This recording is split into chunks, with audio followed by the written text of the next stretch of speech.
Hello friends, welcome to my channel. आज मैं आप लोगों के समक्ष एक बहुत ही महत्वपूर्ण वीडियो प्रस्तुत करने वाला हूं। खास करके जितने भी बिहार के शिक्षक हैं, खास करके बीपीएससी टीआरई 1 और टीआरई 2 वाले जो पहली बार इस तरह के फॉर्म भर रहे हैं, उनके लिए ये अति महत्वपूर्ण रहने वाला है, ताकि वो अच्छे से इसका अध्ययन कर ले और अध्ययन करने के बाद ही ये इनकम टैक्स वाला जो फॉर्म है, जो कि फरवरी के जो एब्सेंटी है उसके साथ भेजना है। तो फरवरी के एब्सेंटी के साथ यदि आप इसको नहीं भेजिएगा तो आपका वेतन नहीं बनेगा। इसलिए आप लोग इसको लिटरली देख लीजिएगा और इसके आधार पर फॉर्म भर लीजिएगा।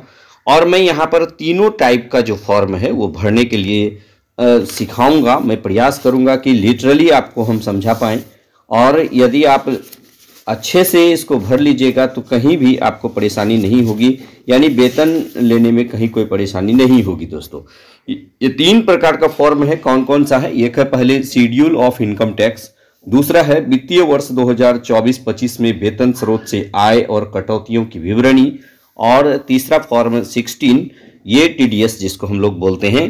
तो ये आपको अच्छी तरह से भरना पड़ेगा। और मैं ये भी बता दूं कि आपको ये 4 प्रति में भरने की आवश्यकता होगी, यानी ये सभी के सभी 4 प्रतियों में भरकर ही जमा कीजिएगा, ताकि आपको कहीं किसी तरह की प्रॉब्लम न हो, किसी तरह की दिक्कत न हो। दोस्तों, चलिए हम लोग सबसे पहले बात कर लेते हैं कि वित्तीय वर्ष 2024-25 में वेतन स्रोत से आय और कटौती की विवरणी भरना सिखाते हैं। यहाँ पर इसको यदि आप भर लीजिएगा तो बाकी फॉर्म भरने में आपको बहुत ही आसानी होगी। इसलिए मैं सबसे पहले इसी को बनाने का प्रयास किया हूँ, या आप लोगों को मैं बताने का प्रयास किया हूँ। यदि जहाँ कहीं थोड़ा बहुत त्रुटि हो तो उसे अनदेखा कर लीजिएगा और भी हेल्प लेकर के आप भर लीजिएगा। दोस्तों, चलिए देखिए, सबसे पहले हम लोग इसमें जान लेते हैं कि इसमें क्या क्या चीज़ भरना पड़ेगा। तो सबसे पहले देखिए, अपना नाम भरिएगा। जैसे वित्तीय वर्ष यहाँ पर मैं थोड़ा सा ओमिट किया हूँ, इसलिए ओमिट किया हूँ कि मैं अपना नाम नहीं दिखा सकता। यहाँ पर अपना नाम भर लीजिएगा। उसके बाद क्या है कि आप विद्यालय अध्यापक है, विद्यालय अध्यापक यदि 11-12 के हैं तो ये 11-12 का है। और फिर यहाँ देखिएगा विद्यालय या कार्यालय का नाम और पता, तो ये जो आपका स्कूल होगा वो स्कूल आप यहाँ पे भर लीजिएगा। वेतनमान का वेतन लेवल, आप जानते हैं कि सारे टीचर ठगा गए हैं, उन लोगों को कोई भी लेवल नहीं प्रदान किया गया है। तो खैर जाने दीजिए, वो तो बाद की बात है, वो पछतावे की बात तो है ही, लेकिन बाद में। अब यहाँ पर देख लीजिए कि ये मार्च है, मार्च 2024 आप अपना यहाँ पर देखिए फरवरी तक लिखा हुआ है। उसके बाद यहाँ आप देख लीजिए कि सब में बेसिक, ये 11-12 के शिक्षकों के लिए बहुत इंपॉर्टेंट है। आप यदि बोलिएगा तो मैं फिर 9-10 और 1 to 5, 6 to 8 का भी नेक्स्ट वीडियो में प्रस्तुत कर दूंगा। आज मैं 11-12 का प्रस्तुत कर रहा हूं। दोस्तों, आप इसको लिटरली देखने का प्रयास कीजिएगा, कहीं भी त्रुटि मेरे हिसाब से तो नहीं है। यदि कहीं हो तो आप जरूर कमेंट कीजिएगा, उल्टा पुल्टा कमेंट करने से बचिए। दोस्तों, चलिए उसके बाद है यहाँ पर महंगाई भत्ता। अभी भी आप जान रहे हैं कि आपका जो जुलाई से ही 3% डीए बढ़ा है वो आपको नहीं मिला है, तो 50% पे भी मिला है, तो इसका डीए कितना हो गया? 16,000 रुपया। उसके बाद मकान किराया भी 5% हो चुका है, लेकिन हम लोगों को अभी नहीं मिल रहा है, तो ये इसलिए आप 4% पे निकाले हैं, तो ये 1280 रुपया हुआ है। उसके बाद चिकित्सा भत्ता सारे लोगों को दिए है 1000 रुपया। यहाँ तो भरने में कहीं कोई परेशानी नहीं होगी।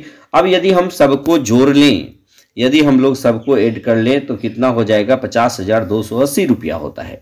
उसके बाद सीपीएफ में योगदान, आप जानते हैं कि इसका 10% यानी कि 48,000 जो होगा, ये क्या कहते हैं इधर ये बेसिक, आप जानते हैं कि डीए ये जो सीपीएफ निकलता है अंशदान कितना होता है कि ये बेसिक प्लस महंगाई भत्ता का जो है 10%, तो यानी दोनों मिला के 48,000 होता है। 48,000 का 10% 4800 रुपया, यहाँ पे 4800 रुपया हुआ।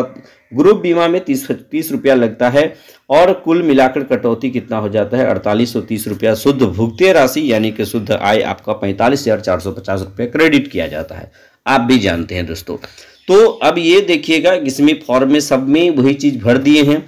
आपको एक बात याद होगा कि आपका सितंबर का वेतन में 2000 रुपया कम मिला था, 43,000 रुपया मिला था। उसमें जो है सर्विस टैक्स यानी पेशा कर के रूप में 2000 रुपया काट लिया गया था। तो इस प्रकार जो है वो भी यहाँ पर मेंशन करना होगा। तो इस प्रकार अब ये देखिएगा 12 महीना 12 गुना 32 कीजिएगा तो 3,84,000 रुपये। और यदि महंगाई भत्ता देखिएगा तो 1,92,000 रुपया, मकान किराया देखिएगा तो 15,360 रुपया और चिकित्सा भत्ता 12,000 रुपये। और ये कुल इसमें 50,280 गुना 12 कीजिएगा तो आपका 6,03,360 रुपया यहाँ पे होता है। आप इसे भी अच्छी तरह से नोट कर लीजिएगा दोस्तों। उसके बाद चलिए आगे हम लोग बात कर लेते हैं किसका 4,800 रुपया यदि कटता है तो 4,800 गुना 12 कर लीजिएगा तो कितना 57,600 रुपया कट जा रहा है। ग्रुप बीमा में अंशदान देखिएगा 360 रुपया हो जाएगा, पैसा कर 2,000 रुपया और कटौतियों का योग यदि 57,960 यानी टोटल कटौती कितना हो जाता है 57,960 रुपया हो जाता है दोस्तों। चलिए उसके बाद देखिएगा इसमें क्या है, अब शुद्ध भुगतिय यानी अब आपको टोटल वेतन एक साल में आप कितना पाते हैं 5,43,400 रुपये। ये आप अच्छी तरह से नोट कर लिए। यानी वित्तीय वर्ष 2024-25 में वेतन स्रोत से आय और कटौतियों का विवरणी ये आप अच्छे से बना लीजिएगा, कहीं भी त्रुटि नहीं कीजिएगा, अच्छा रहेगा। अब हम लोग बात कर लेते हैं शेड्यूल ऑफ इनकम टैक्स, इसको हम लोग कैसे भरें। यहाँ भी शेड्यूल ऑफ इनकम टैक्स में यदि हम लोग बात कर लेंगे तो सबसे पहले अपना नाम लिख दीजिएगा दोस्तों। यानी सबसे पहले यहाँ पर आप क्या कीजिएगा अपना नाम लिख दीजिएगा। पद नाम विद्यालय अध्यापक 11-12, मैं पहले ही बताया कि 11-12 के लिए मैं बता रहा हूँ। और कार्यालय का नाम अपने स्कूल का नाम यहाँ पे भर दीजिएगा। आपका पैन नंबर होगा, पैन नंबर आप यहाँ भर दीजिएगा। कोषागार का नाम जैसे देखिए मैं किशनगंज लिखा हूँ, किशनगंज में हूँ तो किशनगंज लिख दिया हूँ, वो लिख दीजिएगा। उसके बाद कह रहा है कि वेतन, अब देखिए कि महंगाई भत्ता आप यहाँ पर से आप देख सकते हैं। यानी कि जो वित्तीय वर्ष 2024-25 में वेतन स्रोत से आय और कटौती का विवरणी, इसमें 3,84,000 रुपये यहाँ पे आपने लिख दिया। कितना 3,84,000 रुपये।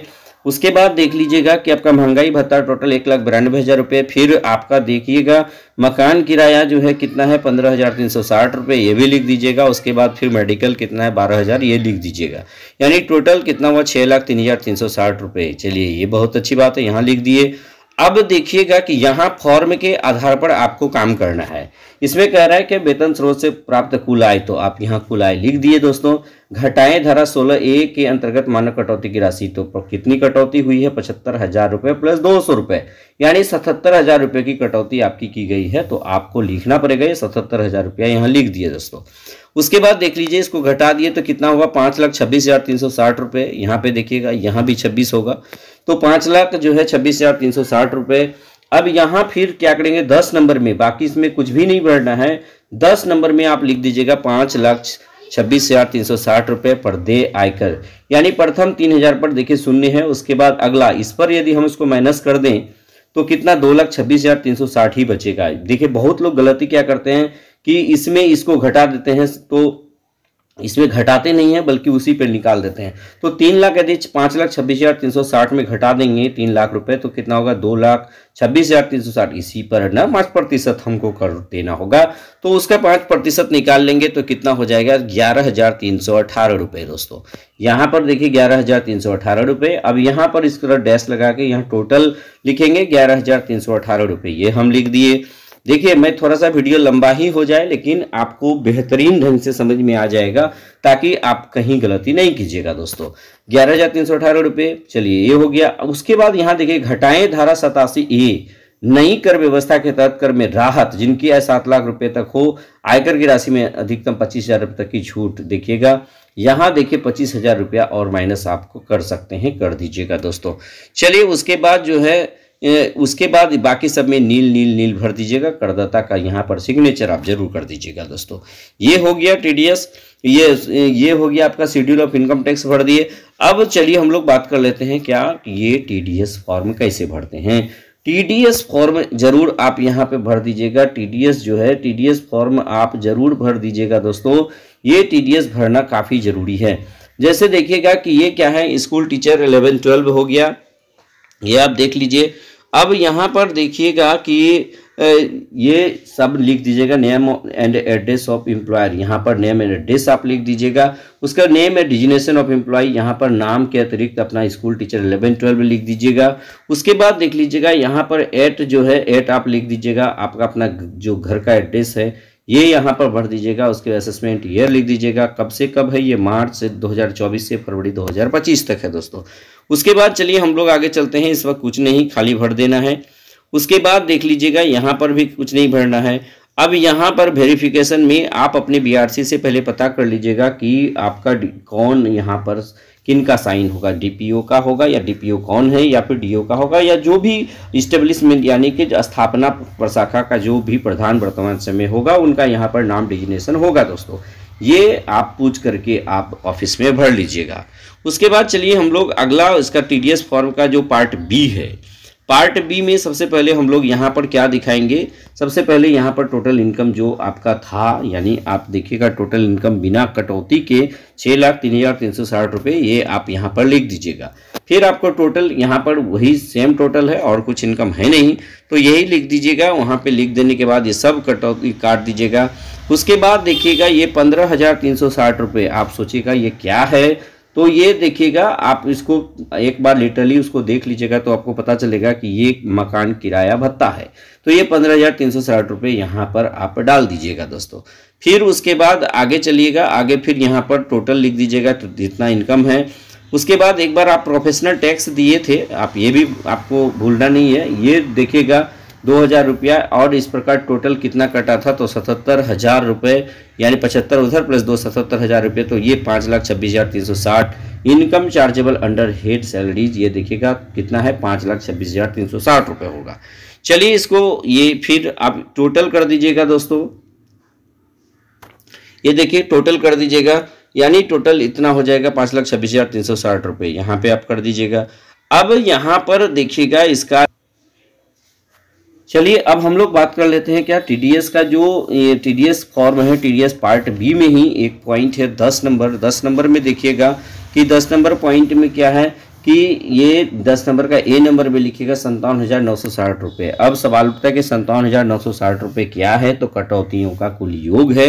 बाकी में क्रॉस करते चले जाइएगा, क्रॉस करते चले जाइएगा। यहाँ पर फिर 11 नंबर पॉइंट में आपको ज़्यादा दिमाग नहीं लगाना है, आप यहाँ देखिए 11 नंबर पॉइंट में यहाँ पर लिखिएगा 57,960 रुपये। उसके बाद देखिएगा फिर टोटल टैक्सेबल इनकम देखिएगा 5,26,360, उसके बाद जो कटौती वो 11,318, उसके बाद फिर 25,000 रुपये है ना रिबेट जो आपको मिला था, बाकी आप नील नील नील कर दीजिएगा। और फिर यहाँ पर आपको फिर से मैं वही बात बता दूं कि यहाँ पर आप क्या भरिएगा कि जो आपका डीओ का डीपीओ स्थापना का जो हेड है उनका पूरा डिटेल्स आपको यहाँ पे बीआरसी से पता कर लेना है, उसके बाद भरना है दोस्तों। तो ये आपको मैं पांचों फॉर्म भरने के लिए सिखा दिया। अब सवाल उठता है कि अब आप इस वीडियो को अच्छे से 1 से 2 बार देख लीजिएगा तो निश्चित रूप से आपको ये याद होगा, ये कंफर्म आप अच्छे से भर लीजिएगा, कहीं किसी तरह की गलती नहीं होगी दोस्तों। तो यदि हमारे यह प्रयास आपको अच्छा लगे तो लाइक शेयर और कमेंट जरूर कीजिएगा। यदि आप लोग कमेंट कीजिएगा तो मैं 1 to 5 का, 6 to 8 का और 9 to 10 का भी अलग से भरने के लिए सिखा दूंगा दोस्तों। तो बस आज के वीडियो में इतना ही।